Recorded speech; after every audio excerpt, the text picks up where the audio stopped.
Good morning. Good morning. I'm really a loud person, and I like interactive audiences. So I'm gonna try to tell a story and make y'all laugh all at the same time. First I want to say thank you for having me. A bunch of people from Spark and a couple of people like, so thank you so much for coming, for being here with us. And I wanted to say thank you for bringing me, because I needed a break. You know, sometimes we need those breaks in between our own drama, in the movement, in the work, in the people, in family. And so thank you for that. So I never ever, I've been shamed by Moya. Y'all had your little stuff already. You know, I never ever write anything down before I speak. It's like my thing to kind of get a feel for where people are, to feel the room, and then try to give voice to the story that I'm going to tell. And so Women with a Vision was started in the late 80s by 8 Black women who in some way were all social workers at different service organizations in New Orleans. And they decided to start Women with a Vision because with the onset of HIV being what it was, they decided as people who worked in community that if this disease targeted in the way they said it did, then they had better figure out something to do in their own community. And so they did that. And so for the first 15 years of our existence, the focus was really harm reduction, prevention, and outreach. Women with a Vision really didn't even have an office. For the most part, it was all about being on the street, being in community, and being with the people. Post-Katrina, y'all know from New Orleans, y'all know we have to say post-Katrina. And if I sound out of breath to y'all, it's because I'm cold, and I have asthma, and my arthritis is like, I'm cold, y'all.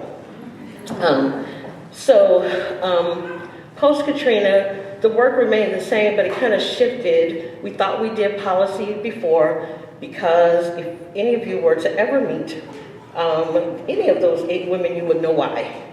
Because they didn't hold their tongue. If you said it and they didn't like it, you would know about it, and they wouldn't care who didn't care. But post-Katrina, it shifted a little bit based on the landscape and everything that was happening in New Orleans, which I don't have to go into that. I think we all know the story. But there's this law in Louisiana that was called Statute 1489, solicitation by crime against nature. It has been on the books for, up until last year, would have been 210 years. The law was written and designed to target gay white men who were having sex in the French Quarter.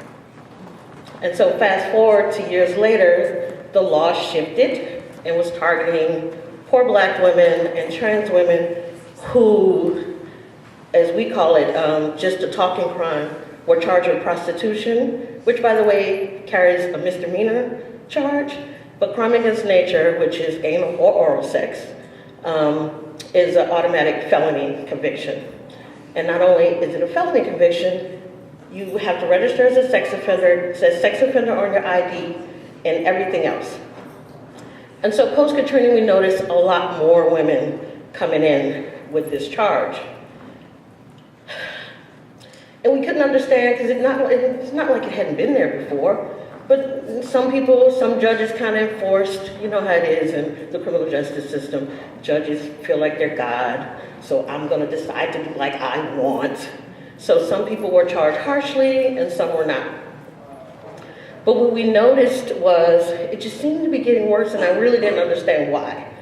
And then at some point, all of the women that we worked with that were involved in sex work, or just poor women, period, who could have been walking down the street, or the number of women who came back from Afghanistan, the war, women who were veterans who were just walking to the VA, we couldn't understand like their arrest.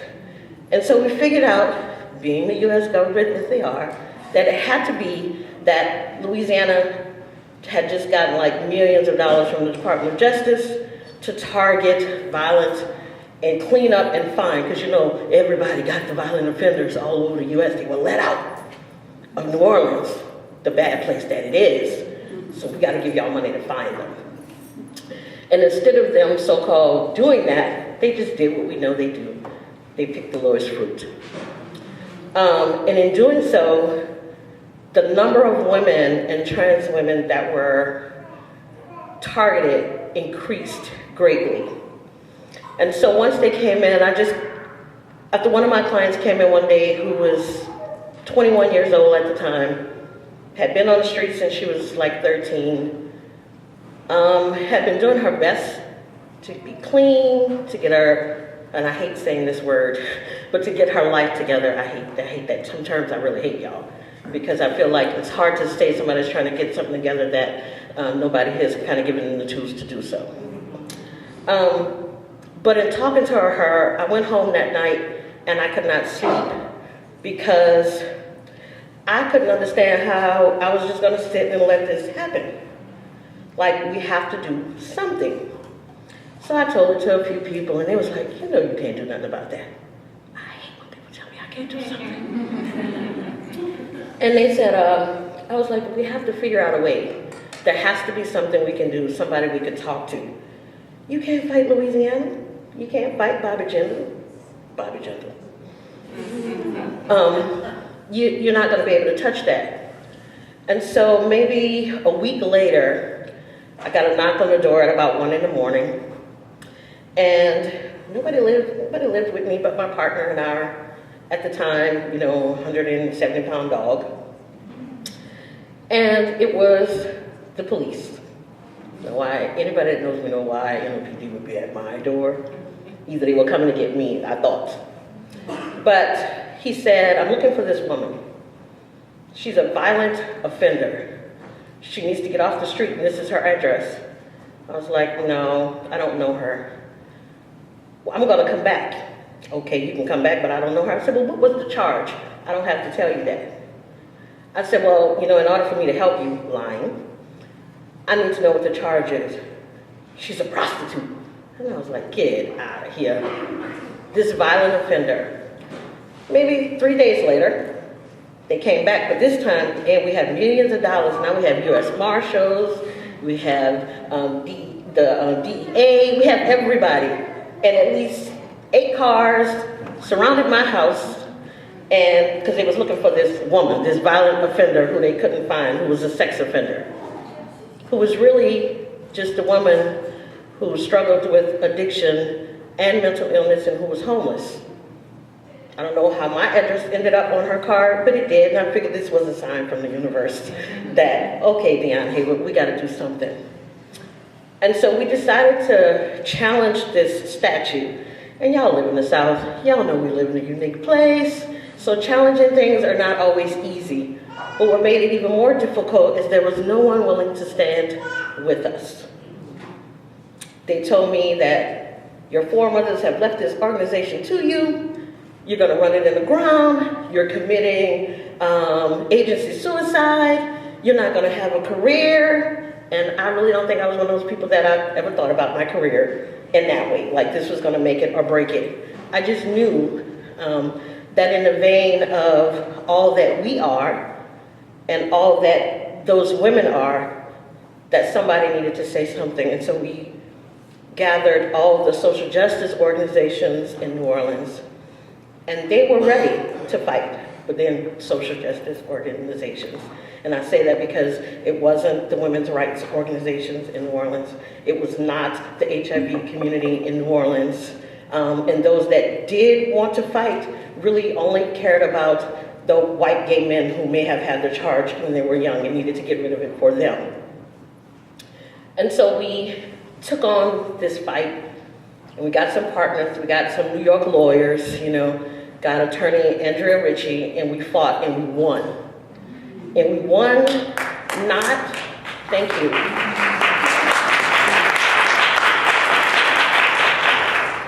And so I always try to think about everything everybody said, well, this is not your work.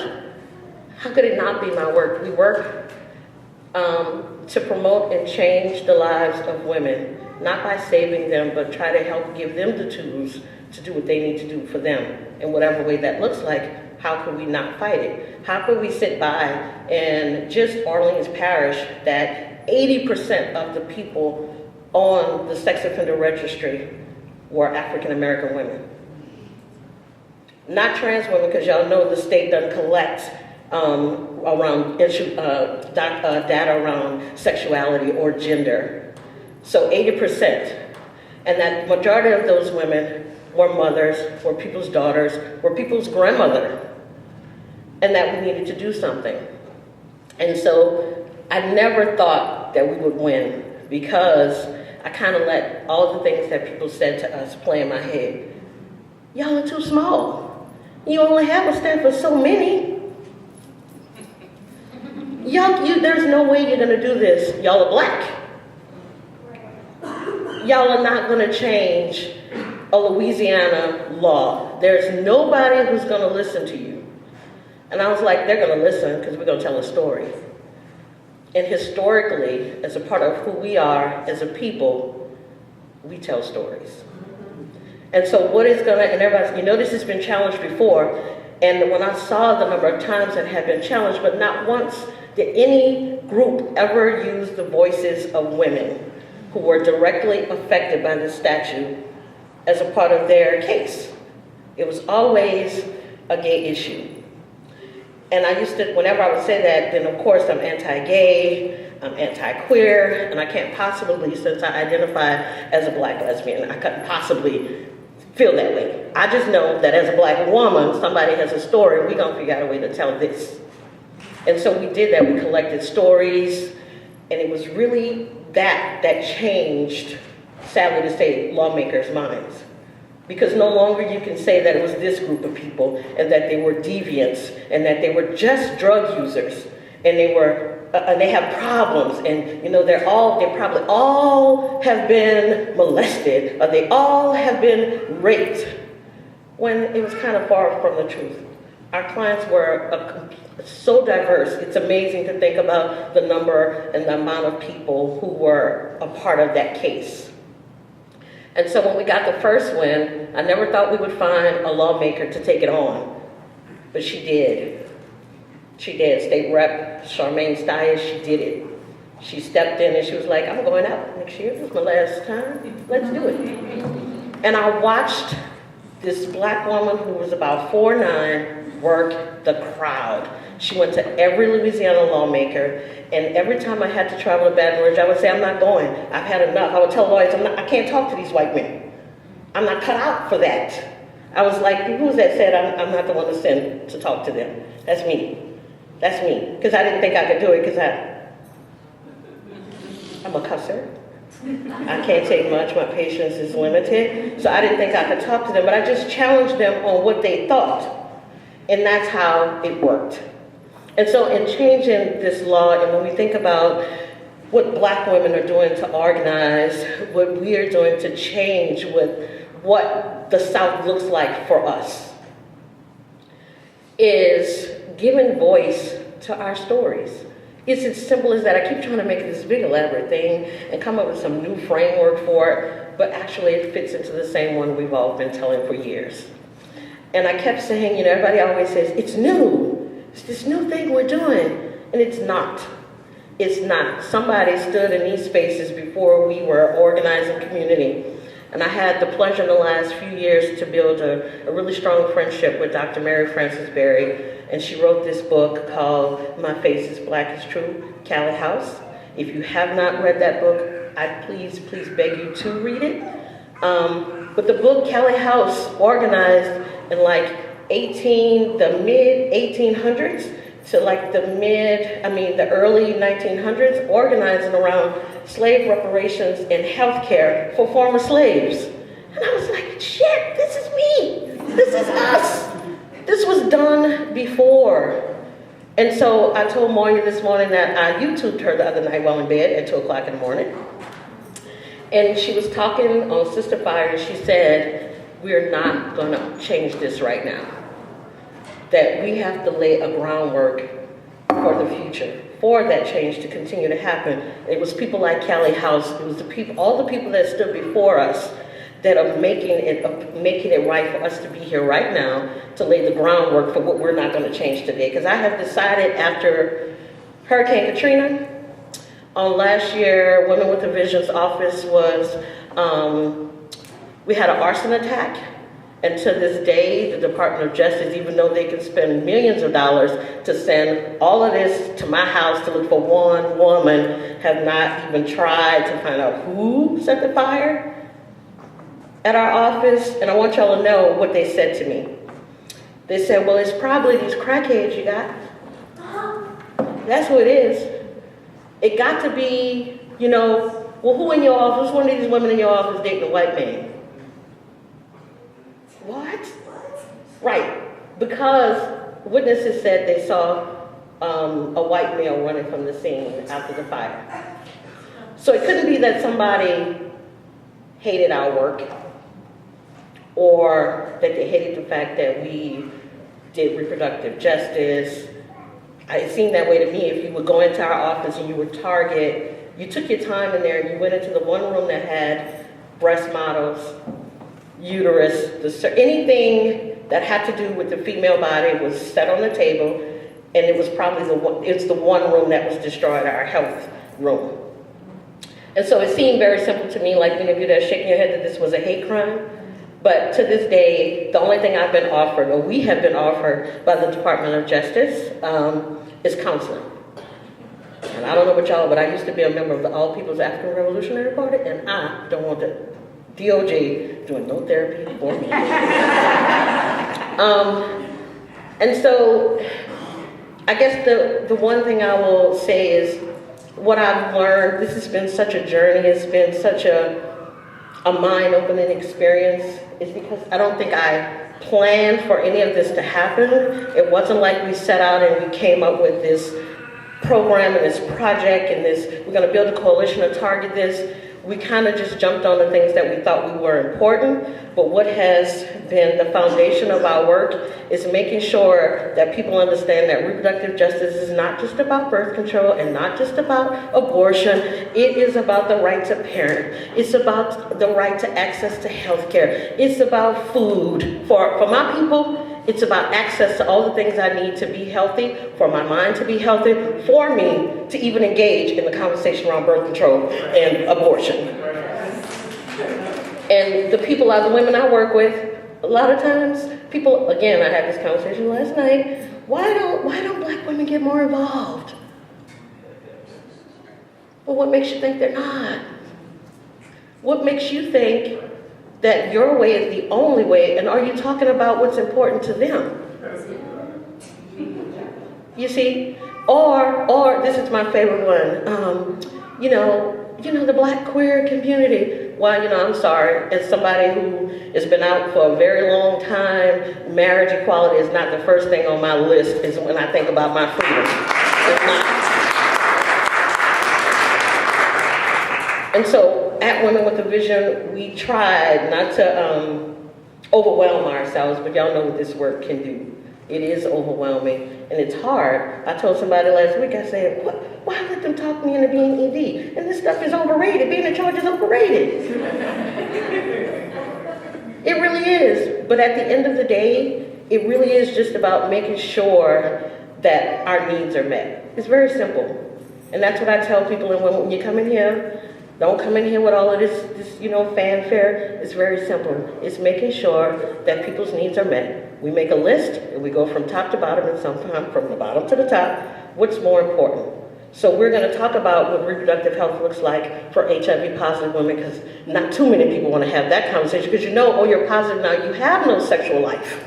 Oh, and you can't possibly want to be a mother. So that's a part of our work. Fighting the war on drugs, that's a part of our work, and what that looks like for women of color and queer people.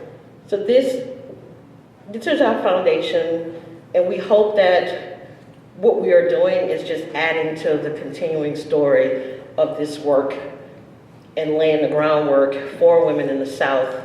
And I used to just talk about New Orleans and Louisiana, but y'all know you cannot talk about one of us without talking about all of us, because the issues are the same. It's the same. It's, you know, why our educational system, why is it that in the South, they all look the same? Why is Louisiana has the highest incarceration rate in the world? But then y'all know who our governor is, right? But I don't think it's much. I don't know if y'all governor is any better. And so this is why we have to put up the good fight. And we have to make sure that all of us are telling our story. And that, just to say, somebody said, well, why I never heard of Callie House? Why wasn't anybody talking about her? And, you know, I just came up with something. Well, maybe it's because she wasn't an academic. That would be another conversation. Because the stories of the people on the ground are sometimes not told. You know, she didn't go to school with Du Bois and the rest of them. She didn't go. She wasn't in that circle. But she organized. And as we organize, I just ask people to always remember the least of us have voice, and they're powerful. And we have to make a space for them to be part of this movement.